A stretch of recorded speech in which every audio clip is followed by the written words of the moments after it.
Yung isla na to, kaya tinawag na Matugad dahil may lagoon dyan sa taas. 25 years ago, yung nangyaring may namatay na isang pamilya dahil dyan sa isda sa lagoon.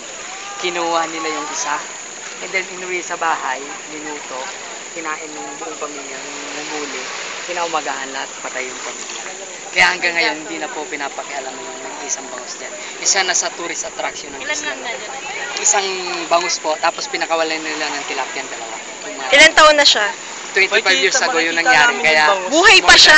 28 to 29 years. Gaano kalaki na yung bangus? Nandiyan, more than 6 kilos na yun. Anong pangalan? Nabalita yung namatay na pamilya. Apo, nabalita. Kuya, nabalita naman yung pangalan ng bangus. Yung pangalan, Princess, yung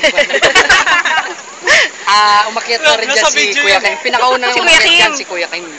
Si Agamulak, tapos si Campos. Makikita ba namin? Hindi yun siya pinakauna. Alin po? Sabi mo pinakauna. Si Arn Arn? Yung sa artista, ito yung sa kwan mo. Sino sa GMA? Si Arn Arn? Diba? Si Paulo Evangelista yun. Hindi pa, si Richard. Maribel Bichara po. Richard Gomez. Alin po? Si Maribel Bichara. Hindi ba? Tara po. Nagluluto pa lang daw siya eh. Tara na, tingnan natin yung bangus.